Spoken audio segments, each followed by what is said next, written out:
Hello everyone, I hope you are doing well. So recently Bharat की तरफ से एक एडवाइजरी, ट्रेवल एडवाइजरी जारी की गई है। इसमें यह कहा जा रहा है कि जो इंडियन सिटीजन्स आज के टाइम में ईरान और इजराइल में हैं, उनको ये बोला जा रहा है कि don't travel to Israel. Iran says India in travel advisory that tensions spikes. Actually हुआ ये है, रिसेंटली इजराइल और ईरान के बीच में जो टेंशंस क्रिएट हुआ है और ईरान की तरफ से जो अटैक करने की जो खबर निकल के आ रही है, इसको लेकर यहाँ पर भारत समेत यहाँ पर बाकी जो देश है, फ्रांस, रशिया, यूके, ये सभी देश यहाँ पर ट्रेवल एडवाइजरी जारी कर चुके हैं कि इजराइल और ईरान टेंशंस क्रिएट हो सकते हैं, आगे ईरान की तरफ से इजराइल में अटैक हो सकते हैं। इसको लेकर फिलहाल अभी इजराइल और ईरान जाने से बचे सभी। और आप यहाँ पर देख सकते हैं मिनिस्ट्री ऑफ एक्सटर्नल अफेयर्स की तरफ से जो एडवाइजरी जारी की गई है, जिसमें यह कहा गया है कि आज के टाइम में जो रीजन में जो प्रिवेलिंग सिचुएशंस को देखते हुए all Indians are advise not to travel to Iran Israel till further notice. जब तक आगे फर्दर को नोटिस नहीं दी जाती है मिनिस्ट्री ऑफ एक्सटर्नल अफेयर्स की तरफ से, तब तक कोई भी इजराइल और ईरान ट्रेवल ना करे। और अगर जो लोग खासकर अभी इस टाइम में ईरान और इजराइल में हैं, वो फिलहाल इंडियन एम्बेसी के टच में हमेशा रहें, अपने नेम को यहाँ पर रजिस्टर कर दे। जो लोग बेसिकली यहाँ फंसे हुए हैं या फिर जो इंडिया रिटर्न आना चाह रहे हैं उनके लिए, और जो लोग वहां पर है फिलहाल, वो अटमोस्ट प्रिकॉशंस ऑब्जर्व करे, यहाँ पर सावधानी बरते about their safety and restrict their movement in to the minimum. और जो लोग बेसिकली जो बाहर घूमने के लिए जो निकल रहे हैं उनसे बचे, क्योंकि सिचुएशंस बहुत ही ज्यादा क्रिटिकल है आज के टाइम में। इजराइल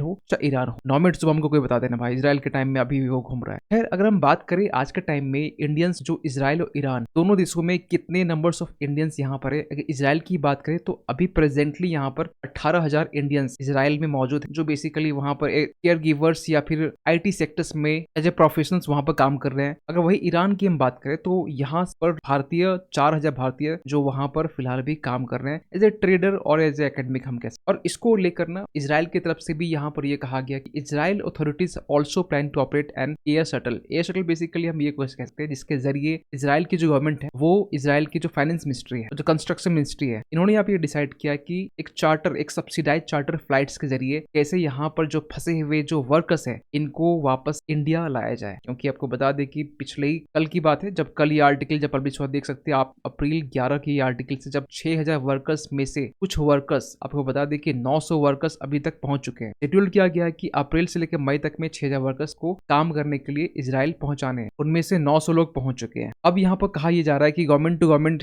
जो डिस्कशन चल रही थी खासकर वर्कर्स को इजराइल पहुंचाने को लेकर, फिलहाल अभी इसको लेकर भी यहाँ पर रोक लगाई गई है मिनिस्ट्री ऑफ एक्सटर्नल अफेयर्स की तरफ से। और जो वर्कर्स अभी इस टाइम में इजराइल में फंसे हुए हैं, इनको भी किसी तरीके से इजराइल की मदद से ऑपरेशन एयर शटल के माध्यम से इसे वापस भारत में ले जाने आने की कोशिश की जा रही है। और सबसे बड़ा जो रीजन है ना ये एडवाइजरी जारी करने के पीछे, recently the wall street journal में एक आर्टिकल पब्लिश हुआ जिसमें यह दावा किया गया कि Iranian attack expected on Israel in next 2 days. ये कल का आर्टिकल, नेक्स्ट 2 डेज मींस आज का पूरा दिन निकल गया, मे बी कल के दिन तक 48 आवर्स तक में ईरान जो है इजराइल के ऊपर अटैक कर। आप यहाँ पर देख सकते हैं, Iran could attack Israel in 48 hours says report. और आपको पता होना चाहिए ईरान ऐसा क्यों कर रहा है। ईरान ने साफ साफ ये कहा था कि जब 1 अप्रैल के दिन इजराइल ने सीरिया के डेमस्कस में जब अटैक किया गया था ईरान के कॉन्सुलेट्स में, जिसमें ईरान का एक खुद फोर्सेस है, उसका एक कमांडर, उसका एक leader, Islamic revolutionary guards corps IRGC का ही एक डिपार्टमेंट कह सकते हैं, जो कुछ फोर्सेस है, इसी का एक मेजर कमांडर मोहम्मद रेजा जहेदी ये मारा गया था। इसके बाद से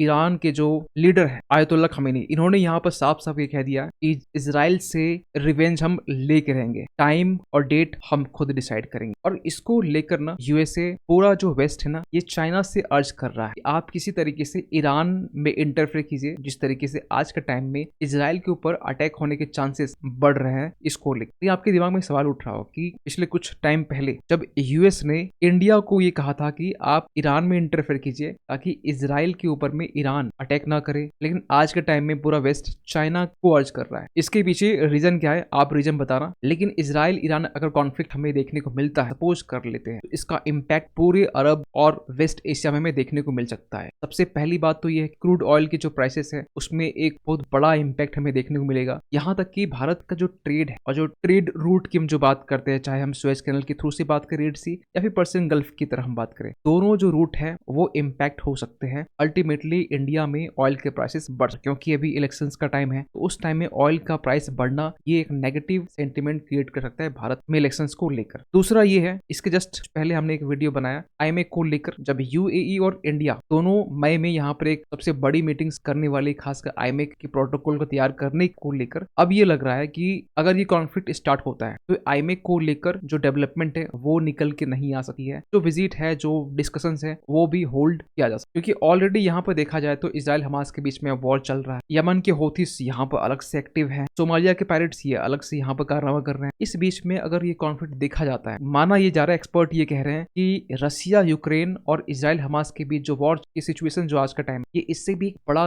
वॉर क्रिएट यहाँ पर हो सकता। अब देखना यहाँ पर ये है कि चाइना से जिस तरीके से गुहार की जा रही है, चाइना यहाँ पर अपना रोल किस तरीके से निभाता है, क्योंकि चाइना को यहाँ पर बेसिकली कहा जा रहा है ईरान को रोका जाए इसी तरीके से इजराइल के ऊपर अटैक ना करे। वही दूसरी तरफ इजराइल ने भी ये कहा है कि हम लोग लेबनान हो, चाहे जॉर्डन हो, चाहे ईरान हो, 360 फ्रंट से वॉर लड़ने के लिए हम लोग तैयार है। हर एक देश का जो अटैक है इसके रिस्पॉन्स करने के लिए हम लोग तैयार है। इवन की इजराइल की तरफ से ये भी रिपोर्ट्स निकल के आ रही कि ईरान खासकर जो अटैक जो करने वाला है, इसको लेकर 100 ड्रोन्स मिसाइल्स यहाँ पर दागी जा सकती है। एक तो पहले एक थ्योरी निकल के आ रही थी कि ईरान जो है ये एज ए प्रॉक्सी वॉर की तरह, जिस तरीके से सीरिया के डेमस्कस में अटैक हुआ है, उसी तरीके से ईरान भी क्या करेगा कि ईरान इजराइल के एम्बेसी में या कॉन्सुलेट्स में अटैक करेगा। लेकिन इजराइल ने इसके पहले चालाकी करके जितने भी कॉन्सुलेट्स एम्बेसी है इसको खाली करवा दिया, भारत समेत। ईरान के पास में ऑप्शंस नहीं है, ईरान के पास में कोई भी रास्ता नहीं है कि वो इजराइल को किस तरीके से हार्म पहुंचा। तो यहाँ पर बेसिकली रिपोर्ट से निकल के आ रही कि अब डायरेक्टली ईरान इजराइल के ऊपर अटैक। लेकिन आप क्या मानते हैं, इजराइल के ऊपर ईरान क्या अटैक कर सकते? जो एडवाइजरी जारी की गई है, भारत ने भी एडवाइजरी जारी की, क्योंकि कहीं न कहीं जो रिपोर्ट्स निकल के आ रही कि 48 आवर्स में से 24 घंटे तो बीत चुके हैं, नेक्स्ट 24 आवर्स में भी जब भी अटैक किया जाता है, ऐसे सरप्राइज अटैक, वो मॉर्निंग के टाइम में किया जाता है। तो हो सकता है कि कल मॉर्निंग टाइम में ऐसा ना हो। लेकिन आप क्या मानते हैं, खासकर रिसेंट जो एक कॉन्फ्लिक्ट क्रिएट होने के जो आसार नजर आ रहे हैं इसको लेकर, कमेंट कीजिएगा। लेकिन जाते जाते एक क्वेश्चन आप सभी के लिए है कि रिसेंटली क्या हुआ, सितवे पोर्ट की जो ऑपरेशनल कंट्रोल है वो भारत को दी गई, ये सभी को पता है। आपको बताना है कि ये सितवे पोर्ट जो है किस कंट्री में है, म्यांमार, श्रीलंका, बांग्लादेश, मालदीव। इसको लेकर रिसेंटली का एक हमने वीडियो बनाया था। अगर आप मेरी वीडियो को लगातार फॉलो कर रहे हैं तो इस क्वेश्चन के आंसर आप इजिली दे सकते। तो सही आंसर कमेंट कीजिएगा। मिलते किसी अगले वीडियो में, तब तक के लिए थैंक यू।